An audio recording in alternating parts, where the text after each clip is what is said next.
Hi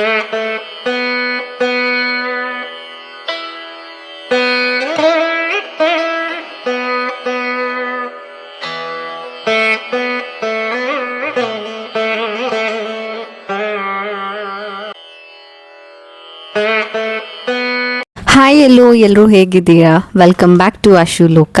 ಇದು ಯುಗಾದಿ ಹಬ್ಬದ next ದಿನದ ಬ್ಲಾಗ್, ಹೊಸತೋಟ ಹಬ್ಬದ ದಿನದ ಬ್ಲಾಗು. ಇವತ್ತು ನಾವು ನಾನ್ ವೆಜ್ ಎಲ್ಲ ಮಾಡಿ ಮುಗಿಸಿದ ಮೇಲೆ ಹಾಗೆ ಸ್ವಲ್ಪ ರೌಂಡ್ ಹೋಗೋಣ ಅಂತ ಹೋಗಿದ್ವಿ. ಆಗ ವಾಟರ್ ಮೆಲನ್ ನೋಡಿದ್ವಿ. ನನ್ನ ಮಗನಿಗೆ ತುಂಬ ಇಷ್ಟ ವಾಟರ್ ಮೆಲನ್ ಅಂತಂದರೆ, ಸೊ ಹಾಗೆ ಅವನಿಗೆ ಕೊಡ್ಸೋಣ ಅಂತ ಹೇಳಿ ವಾಪಸ್ ಮತ್ತೆ ಮನೆಗೆ ಬಂದು ಒಂದು ಬಾಕ್ಸ್ ತೊಗೊಂಡು ಹೋದ್ವಿ. ಯಾಕಂದರೆ ಅಲ್ಲಿ ಬರೀ ಪ್ಲಾಸ್ಟಿಕ್ ಕವರ್ ಆ ಥರದ್ರಲ್ಲಿ ಹಾಕ್ಕೊಡ್ತಾರೆ, ಅದಕ್ಕೆ ತಿನ್ನೋದು ಅಷ್ಟು ಸೇಫ್ ಅಲ್ಲ ಅಂತೇಳಿ ನಾವೇ ಮನೆಯಿಂದ ಒಂದು ಬಾಕ್ಸ್ ತೊಗೊಂಡು ಹೋಗಿ ನೀಟಾಗಿ ಒಂದು 3 ಪೀಸ್ ಕಟ್ ಮಾಡಿಸ್ಕೊಂಡು ಬಾಕ್ಸಿಗೆ ಹಾಕ್ಕೊಂಡು ತೊಗೊಂಡು ಬರ್ತಾ ಇದ್ದೀವಿ. ಮತ್ತು ನಿಮ್ಮದೆಲ್ಲ ಹೇಗಿತ್ತು ನಾನ್ ವೆಜ್ ಹಬ್ಬ?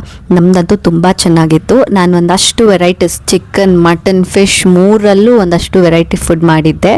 ಅದೆಲ್ಲ ನಾನು ನಿಮ್ಮ ಜೊತೆ ಇವಾಗ ಕಮ್ಮಿಂಗ್ ಬ್ಲಾಗಲ್ಲಿ ಶೇರ್ ಮಾಡ್ಕೊಳ್ತೀನಿ. ಯುಗಾದಿ ಹಬ್ಬ ಏನು ಸೂಪರ್ ಅಲ್ಲ. First day full veg batting ಮಾಡಿ, ನೆಕ್ಸ್ಟ್ ದಿನ ಫುಲ್ ನಾನ್ ವೆಜ್. ನಾವು ನಾನ್ ವೆಜ್ ಎಲ್ಲ ಚೆನ್ನಾಗಿ ತಿಂದು ಹಾಗೆ ಸ್ವಲ್ಪ ಸುತ್ತಾಡ್ಕೊಂಡು ಬರೋಣ ಅಂತ ಅಂದಾಗ ಈ ವಾಟರ್ ಮೆಲನ್ ಕಣ್ಣಿಗೆ ಬಂತು. ಈ ಸಮ್ಮರಲ್ಲಿ ನಾವು ಏನು ತಿಂತೀವೋ ಬಿಡ್ತೀವೋ, ವಾಟರ್ ಮೆಲನ್ ಅಂತೂ ಮಸ್ಟ್. ಅದೊಂಥರ ರಿಫ್ರೆಶಿಂಗ್ ಫ್ರೂಟು. ನಾವು ಇವಾಗ ತೊಗೊಂಡಿದ್ದು ಈ ಹಣ್ಣು ಅಷ್ಟೊಂದು ಸ್ವೀಟ್ ಇರಲಿಲ್ಲ, ಅಂದರೆ ತುಂಬ ಅದು ಸಕ್ಕರೆ ಥರ ಬರುತ್ತೆ ಅಲ್ವಾ, ಆ ಥರ ಏನಿರಲಿಲ್ಲ. ಓಕೆ, ನಾರ್ಮಲ್ ಆಗಿತ್ತು. ನನ್ನ ಮಗ ನಾನು ಅಲ್ಲೇ ಒಂದು ಸ್ವಲ್ಪ ಟೇಸ್ಟ್ ಮಾಡಿದ್ವಿ, ಬಟ್ ಅದೇ ಸ್ವಲ್ಪ ಸಪ್ಪೆ ಇತ್ತಂತ ಅನಿಸ್ತು. ಇನ್ನೊಂದು ಬರುತ್ತೆ ಗೊತ್ತಾ, ಗ್ರೀನ್ ಕಲರು ಚಿಕ್ಕದು, ಅದು ತುಂಬ ಟೇಸ್ಟಿಯಾಗಿರುತ್ತೆ, ತುಂಬ ಸ್ವೀಟ್ ಆಗಿರುತ್ತೆ. ಇದು ಅಷ್ಟೊಂದು ಟೇಸ್ಟ್ ಇರಲ್ಲ ಒಂದೊಂದ್ಸರಿ. ನಾ ಹೇಳಿದೆ ಅಲ್ವಾ ಇವತ್ತು ಹೊಸದೊಡ್ಡ ಹಬ್ಬಕ್ಕೆ ನಾನು ಚಿಕನ್, ಮಟನ್ ಮತ್ತು ಫಿಶ್ ಮೂರಲ್ಲೂ ಮಾಡಿದ್ದೀನಿ ಅಂತ. ಸೊ ಬೆಳಗ್ಗೆ ಬ್ರೇಕ್ಫಾಸ್ಟಿಗೆ ನಾನು ಚಿಕನ್ ಸುಕ್ಕ ಮಾಡಿದ್ದೆ, ಮಂಗಳೂರು ಸ್ಟೈಲ್ ಚಿಕನ್ ಸುಕ್ಕ. ಇದು ಟೇಸ್ಟ್ ಮಾತ್ರ ತುಂಬ ಚೆನ್ನಾಗಿತ್ತು, ಬಟ್ ನಾನು ರೆಸಿಪಿನ ಶೂಟ್ ಮಾಡ್ಕೊಳಕ್ಕಾಗಲಿಲ್ಲ. ಇನ್ನೊಂದು ದಿನ ನೀರು ದೋಸೆ ಮತ್ತು ಚಿಕನ್ ಸುಕ್ಕ ರೆಸಿಪಿ ಅದನ್ನೇ ಹಾಕೋಣ ಅಂತ ಅಂದ್ಕೊಂಡೆ. ಇದ್ರ ಜೊತೆ ಕಾಂಬಿನೇಷನ್ ಆಗಿ ದೋಸೆ ಮಾಡ್ಕೊಂಡಿದ್ದೆ. ದೋಸೆ ಮತ್ತು ಚಿಕನ್ ಸುಕ್ಕ ಕಾಂಬಿನೇಷನ್ ತುಂಬ ಚೆನ್ನಾಗಿತ್ತು. ಅಪರೂಪಕ್ಕೆ ನನ್ನ ಹಸ್ಬೆಂಡ್ ಬಾಯ್ಬಿಟ್ಟು ಅವರೇ ಕೇಳಿದ್ರು ನನಗೆ ಬ್ರೇಕ್ಫಾಸ್ಟಿಗೆ ದೋಸೆ ಮತ್ತು ಚಿಕನ್ ಸುಕ್ಕ ಮಾಡಿಕೊಡು ಅಂತ. ಅವ್ರು ಯೂಶ್ವಲಿ ಆ ಥರ ಕೇಳಲ್ಲ, ನಾನು ಏನು ಮಾಡಿದ್ರು ಓಕೆ, ನಾನು ಏನು ಮಾಡಿದ್ರು ತಿಂತಾರೆ. ಬಟ್ ಅವರೇ ಕೇಳಿದ್ರಿಂದ ಇದನ್ನು ಮಾಡಿದ್ದು. ಇಲ್ಲ ಅಂದರೆ ನನಗೆ ಐಡಿಯಾ ಇರಲಿಲ್ಲ ಬ್ರೇಕ್ಫಾಸ್ಟಿಗೆ ಮಾಡಬೇಕಂತ ಹೇಳಿ. ಸೊ ಫೈನಲಿ ಚಿಕನ್ ಸುಕ್ಕ ಮತ್ತು ದೋಸೆ ತುಂಬ ಚೆನ್ನಾಗಿ ಬಂದಿತ್ತು. ಎಲ್ಲ ತಿಂದು ನೆಕ್ಸ್ಟು ನಾನು ಅಡುಗೆ ಕೆಲಸ ಸ್ಟಾರ್ಟ್ ಮಾಡ್ಕೊಂಡಿದ್ದೆ.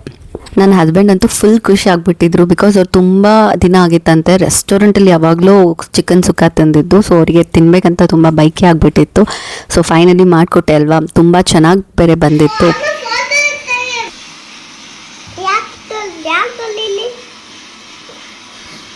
ಚಿನ್ನ ಚೀಚಿ ಹೆಂಗಿದೆ?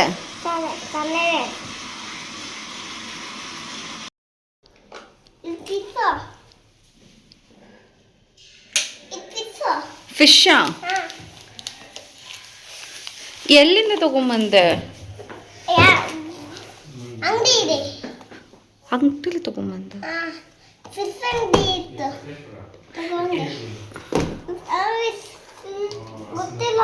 ಚೆಲ್ತಿದೆ, ಹಂಗೆ ಇಡು.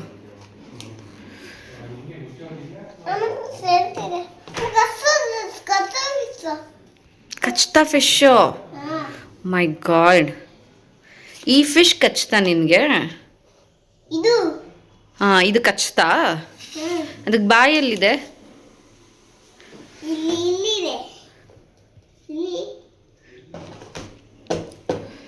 ನಮ್ಮನೇಲಿ ಏನಂದರೆ ಮಟನ್ ಯಾರೂ ತಿನ್ನಲ್ಲ, ರೆಡ್ ಮೀಟ್ ಅಂತ ಹೇಳಿ. ಮುಂಚೆ ಎಲ್ಲ ತಿಂತಾ ಇದ್ರು, ಬಟ್ ಇವಾಗ ಇತ್ತೀಚೆಗೆ ಸ್ವಲ್ಪ ತಿಂಗಳಿಂದ ಮಟನ್ ತಿನ್ನೋದನ್ನ ಸ್ಟಾಪ್ ಮಾಡಿಬಿಟ್ಟಿದ್ದೀವಿ. ಬಟ್ ನನಗೆ ಮಟನ್ ತಿನ್ನಬೇಕಂತ ತುಂಬ ಆಸೆ ಆಗ್ತಿತ್ತು. ನಾನು ಆಚೆ ರೆಸ್ಟೋರೆಂಟಲ್ಲಿ ಟ್ರೈ ಮಾಡಿದೆ, ಬಟ್ ನಂಗೆ ಅದು ಸ್ಯಾಟಿಸ್ಫೈ ಆಗಲೇ ಇಲ್ಲ. ಮನೇಲಿ ನಾವು ಮಾಡೋ ಥರ ಮಟನ್ ಸಾರು ಆಚೆ ಸಿಕ್ಕಲ್ಲ ಅಲ್ವಾ. ಸೊ ನನ್ನ ಹಸ್ಬೆಂಡಿಗೆ ಹೇಳಿ ನಾನು ತಿನ್ನಲೇಬೇಕು ಅಂತ ಹೇಳಿ ನನಗೋಸ್ಕರ 1/2 kg ಮಟನ್ ತರಿಸ್ಕೊಂಡಿದ್ವಿ. ಅದ್ರ ಜೊತೆ ಮನೇಲಿ ಎಲ್ಲರಿಗೋಸ್ಕರ ಫಿಶ್ ತೊಗೊಂಡಿದ್ವಿ.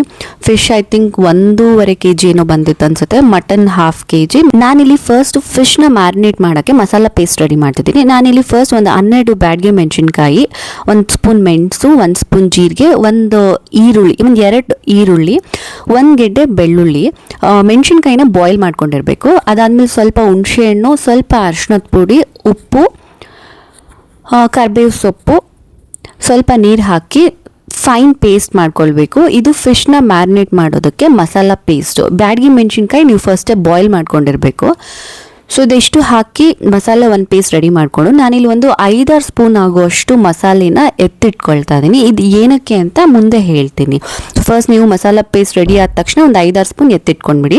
ಅದಾದಮೇಲೆ ಅಷ್ಟು ಫಿಶ್ನ ಇದರೊಳಗಡೆ ಹಾಕಿ ಚೆನ್ನಾಗಿ ಕೋಟಿಂಗ್ ಮಾಡ್ತಾ ಇದ್ದೀನಿ. ಎಲ್ಲ ಒಂದಕ್ಕೊಂದು ಫಿಶ್ಗೆ ಮಸಾಲೆ ಹಿಡಿಬೇಕು, ಅಲ್ಲಿವರೆಗೂ ಚೆನ್ನಾಗಿ ಮಿಕ್ಸ್ ಮಾಡ್ಕೊಳ್ತಾ ಇದ್ದೀನಿ.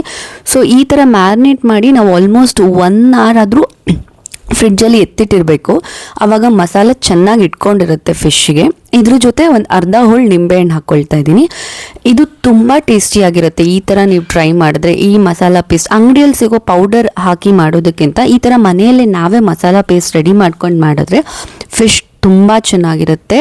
ತುಂಬ ಚೆನ್ನಾಗಿ ಮ್ಯಾರಿನೇಟ್ ಆಗಿರಬೇಕು, ಆವಾಗಲೇ ಟೇಸ್ಟ್ ಚೆನ್ನಾಗಿ ಬರೋದು. ಇದಾದಮೇಲೆ ನಾನು ಒಂದು ಪ್ಲೇಟಿಗೆ ಎತ್ತಿಟ್ಟು ಇನ್ನೊಂದು ಸ್ವಲ್ಪ ಮಸಾಲ ಉಳಿದಿತ್ತಲ್ವ ಅದನ್ನೆಲ್ಲ ಇದಕ್ಕೆ ಹಾಕ್ಕೊಂಡು ಎಲ್ಲದಕ್ಕೂ ಈವನ್ ಆಗಿ ಕೋಟ್ ಮಾಡ್ಕೊಳ್ತಾ ಇದ್ದೀನಿ. ಈ ಕೋಟ್ ಮಾಡಿಟ್ಟು 1 ಅವರ್ ನಾನು ಫ್ರಿಡ್ಜಲ್ಲಿ ಹಾಗೆಯೇ ಮ್ಯಾರಿನೇಟ್ ಆಗೋಕ್ಕೆ ಬಿಟ್ಬಿಡ್ತೀನಿ. ಈ ಮಸಾಲ ಪೇಸ್ಟ್ ಮಾಡ್ಕೊಳ್ಳೋದು ಕೂಡ ತುಂಬ ಈಸಿನೇ. ತುಂಬ ಕಮ್ಮಿ ಇಂಗ್ರೀಡಿಯೆಂಟ್ಸ್ ಹಾಕ್ಕೊಂಡು ತುಂಬ ಬೇಗನೆ ರೆಡಿ ಮಾಡ್ಕೊಳ್ಬೋದು. ಸೊ ಇದು ಮ್ಯಾರಿನೇಟ್ ಆಗೋ ಹೊತ್ತಿಗೆ ನಾನು ಮಟನ್ ಸಾಂಬಾರು ರೆಡಿ ಮಾಡ್ಕೊಳ್ತಾ ಇದ್ದೀನಿ. ನೋಡಿದ್ರಿ ಅಲ್ವಾ, ನೋಡೋದಕ್ಕೆ ಎಷ್ಟು ಚೆನ್ನಾಗಿ ಕಾಣ್ತಾ ಇದೆ ಅಂತ. ಆ ಮಸಾಲೆ, ಆ ಫಿಶ್ ಎಲ್ಲ ತುಂಬ ಚೆನ್ನಾಗಿ ಕಾಣ್ತಾ ಇದೆ. ಟೇಸ್ಟ್ ಕೂಡ ತುಂಬ ಚೆನ್ನಾಗಿ ಬಂದಿತ್ತು. ಇವಾಗ ನೆಕ್ಸ್ಟ್ ಮಟನ್ ಸಾಂಬಾರು ನಾನು ಹೇಗೆ ಮಾಡಿದೆ ಅಂತ ನನ್ನ ರೆಸಿಪಿನ ನಾನು ನಿಮ್ಮ ಹತ್ರ ಶೇರ್ ಮಾಡ್ಕೊಳ್ತಾ ಇದ್ದೀನಿ. ಇದಕ್ಕೆ ಒಂದು ಕುಕ್ಕರಿಗೆ ಒಂದು ಸ್ವಲ್ಪ ಆಯಿಲ್ ಹಾಕಿ 1 ಈರುಳ್ಳಿ ಮತ್ತು 1 ಹಸಿರು ಮೆಣಸಿನ್ಕಾಯಿನ ಫ್ರೈ ಮಾಡಿ ಇಟ್ಕೊಳ್ತಿದ್ದೀನಿ. ನಾನು ಇಲ್ಲಿ 1/2 kg ಮಟನ್ ಅಲ್ವಾ ತೊಗೊಂಡಿದ್ದು, ಸೊ ಮಸಾಲೆ ಸ್ವಲ್ಪ ಕಮ್ಮಿನೇ ಮಾಡ್ಕೊಳ್ತಾ ಇದ್ದೀನಿ. ನೀವೇನಾದರೂ ಸ್ವಲ್ಪ ಮಸಾಲ ಜಾಸ್ತಿ ಬೇಕಂದರೆ 2 ಈರುಳ್ಳಿ ಹಾಕಿ ಫ್ರೈ ಮಾಡ್ಕೊಳ್ಬೋದು. ನಾನು 1/2 kg ಅಂತ ಹೇಳಿ 1 ಈರುಳ್ಳಿ 1 ಹಸಿರು ಮೆಣಸಿನ್ಕಾಯಿ ಹಾಕಿ ಫ್ರೈ ಮಾಡಿ ಎತ್ತಿಟ್ಕೊಳ್ತಾ ಇದ್ದೀನಿ. ಈಗ ಅದೇ ಕುಕ್ಕರಿಗೆ ಇನ್ನೊಂದು ಸ್ವಲ್ಪ ಆಯಿಲ್ ಹಾಕಿ ಒಂದು ಅರ್ಧ ಈರುಳ್ಳಿ ಹಾಕಿ ಹಾಗೆಯೇ ಸ್ವಲ್ಪ ಫ್ರೈ ಮಾಡ್ಕೊಳ್ಳಿ. ಈ ಥರ ಮಾಡೋದ್ರಿಂದ ತುಂಬ ಚೆನ್ನಾಗಿರುತ್ತೆ. ಅದಾದಮೇಲೆ ಅದಕ್ಕೆ 1/2 kg ಮಟನ್ ಮತ್ತು ಸ್ವಲ್ಪ ಉಪ್ಪು, ಅರಿಶಿಣದ ಪುಡಿ ಇಷ್ಟು ಹಾಕಿ ಚೆನ್ನಾಗಿ ಫ್ರೈ ಮಾಡ್ಕೊಳ್ಬೇಕು ಲೋ ಫ್ಲೇಮಲ್ಲಿ. ಆವಾಗ ಸ್ವಲ್ಪ ಮಟನ್ನಲ್ಲಿರೋ ನೀರಿನಂಶ ಎಲ್ಲ ಹೋಗುತ್ತೆ. ಇನ್ನೊಂದೇನಂತಂದರೆ ಮಟನ್ನಲ್ಲಿ ಸ್ವಲ್ಪನೂ ನೀರು ಇರಬಾರ್ದು. ನಾವು ತೊಳೆದ ಮೇಲೆ ಸ್ವಲ್ಪ ಚೆನ್ನಾಗಿ ಸೋಸಿ ಹಾಕಿರಬೇಕು. ಮಟನಲ್ಲಿ ನೀರಿತ್ತಂದರೆ ಸಾಂಬಾರು ಅಷ್ಟು ಟೇಸ್ಟ್ ಬರಲ್ಲ. ಸೊ ಮಟನಲ್ಲಿ ನೀರೆಲ್ಲ ಇಂಗಿಸ್ಕೊಳ್ಳಿ. ಅದಾದಮೇಲೆ ನಾನು ಸ್ವಲ್ಪ ಕೊತ್ತಂಬರಿ ಸೊಪ್ಪು ಮತ್ತು ಪುದೀನ ಸೊಪ್ಪನ್ನ ಹೀಗೆ ಕೈಯಲ್ಲಿ ಮುರಿದು ಹಾಕ್ಕೊಳ್ತಾ ಇದ್ದೀನಿ. ಈ ಥರ ಮಾಡೋದ್ರಿಂದ ಮಟನ್ ಸಾಂಬಾರಲ್ಲಿ ಈ ಫ್ಲೇವರ್ ಹಾಗೇ ಇರುತ್ತೆ. ನಾವು ಮಸಾಲೆಗೆ ರುಬ್ಬಿ ಹಾಕೋದಕ್ಕಿಂತ ಈ ಥರ ಮುರಿದು ಹಾಕಿದ್ರೆ ತುಂಬ ಚೆನ್ನಾಗಿರುತ್ತೆ ಫ್ಲೇವರು. ನಾನು ಯೂಶ್ವಲಿ ಇದೇ ಥರ ಮಾಡ್ಕೊಳ್ತೀನಿ. ಸೊ ಇದೆಲ್ಲ ಮಾಡಿದ್ಮೇಲೆ ಮಟನ್ ನೀರು ಬಿಡೋ ಹೊತ್ತಿಗೆ ನಾನು ಮಸಾಲ ರೆಡಿ ಮಾಡ್ಕೊಳ್ತಾ ಇದ್ದೀನಿ. ಒಂದು ಮಿಕ್ಸಿ ಜಾರ್ಗೆ ಸ್ವಲ್ಪ ಕಾಯಿ, ಶುಂಠಿ, ಬೆಳ್ಳುಳ್ಳಿ, ಕೊತ್ತಂಬರಿ ಸೊಪ್ಪು, ಚಕ್ಕೆ, ಲವಂಗ ಮತ್ತು ಫ್ರೈ ಮಾಡಿಟ್ಕೊಂಡಿರೋ ಆನಿಯನ್ ಮತ್ತು ಹಸಿರು ಮೆಣಸಿನ್ಕಾಯಿ, ಇದ್ರ ಜೊತೆ ಒಂದು ಚಿಕ್ಕದು tomato, 1 spoon chilli powder, 2 spoon ಆಗೋಷ್ಟು ಧನಿಯಾ ಪೌಡರ್, ಸ್ವಲ್ಪ ನೀರು ಇಷ್ಟನ್ನು ಹಾಕಿ ಫೈನ್ ಪೇಸ್ಟ್ ಮಾಡ್ಕೊಳ್ಬೇಕು.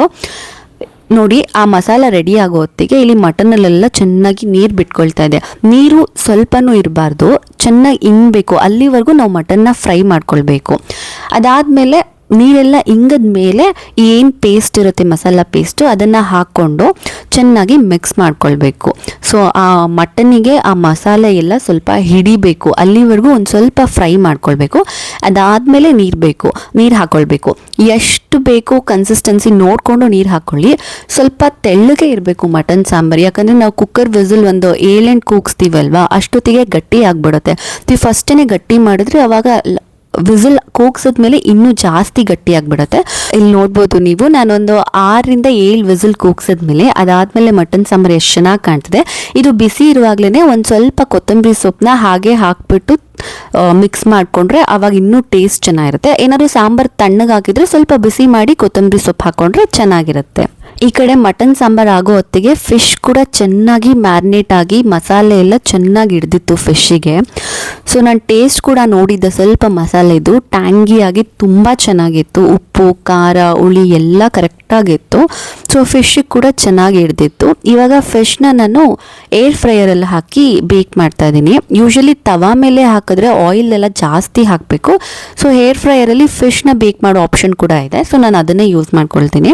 ಸೊ ಆ ಟ್ರೇಗೆ ಸ್ವಲ್ಪ ಬೇಕಿಂಗ್ ಪೇಪರ್ ಹಾಕಿಬಿಟ್ರು ಸ್ವಲ್ಪ ಆಯಿಲ್ನ ಸ್ಪ್ರೇ ಮಾಡ್ಕೊಳ್ತಾ ಇದ್ದೀನಿ.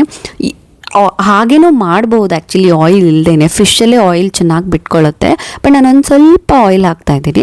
ಅದಾದಮೇಲೆ 2 ಫಿಶ್ನ ಹಾಕಿಬಿಟ್ಟು ಅದ್ರ ಮೇಲೆ ಇನ್ನೊಂದು ಸ್ವಲ್ಪ ಆಯಿಲ್ ಹಾಕ್ಬಿಟ್ಟು ಬೇಕಿಂಗ್ ಟ್ರೇಯಲ್ಲಿ ಇಡ್ತಾ ಇದ್ದೀನಿ. ಇದರಲ್ಲಿ ಫಿಶ್ನ ಬೇಕ್ ಮಾಡೋಕ್ಕೆ ಅಂತಲೇ ಒಂದು ಆಪ್ಷನ್ ಕೊಟ್ಟಿದ್ದಾರೆ. ಆ ಆಪ್ಷನ್ನ ಸೆಲೆಕ್ಟ್ ಮಾಡಿಕೊಂಡ್ರೆ ಅದೇ ಎಷ್ಟು ಟೆಂಪರೇಚರ್ ಬೇಕಂತ ಹೇಳುತ್ತೆ. ಸೊ ನಾನಿಲ್ಲಿ ಫಿಶ್ ಆಪ್ಷನ್ ಸೆಲೆಕ್ಟ್ ಮಾಡ್ಕೊಂಡಿದ್ದಕ್ಕೆ 180 ಡಿಗ್ರಿ ಐ ಥಿಂಕ್ 180 ಡಿಗ್ರಿ ಬೇಕಾಯಿತು.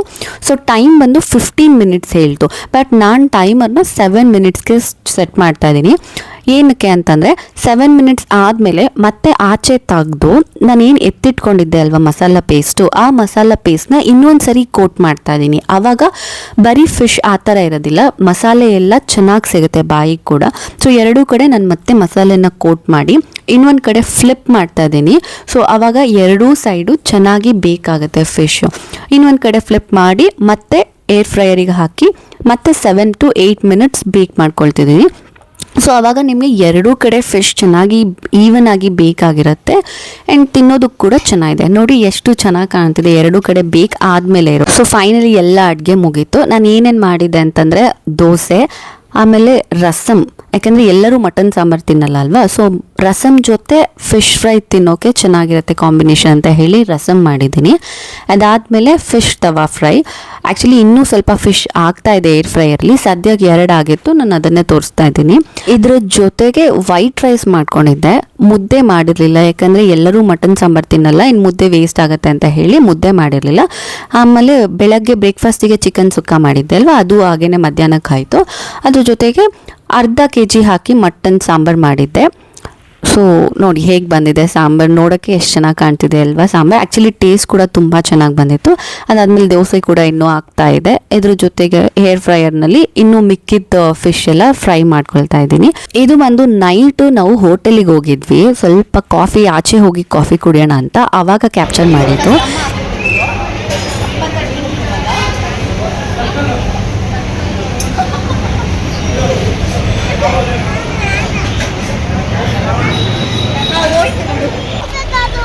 ಏನು ಮಾಡಬೇಕು? ಅದು ಹಾಕಕ್ಕಾಗಲ್ಲ ಚಿನ್ನ, ಮುಳ್ಗೋಗುತ್ತೆ. ಅಮ್ಮಂಗೂ ಹೋಗಿ ಮುಳ್ಗೋಯ್ತು, ಬೇಬಿಗೂ ಮುಳ್ಗೋಗುತ್ತೆ. ಕಿಸಿ ಕೊಟ್ಟರೆ ಹಾಕಿಸ್ತೀವಿ. ಈಗ ಹಾಕಿಸ್ಬೇಕಾ? ನಾಳೆ ಬರೋಣವಾ? ಇವಾಗ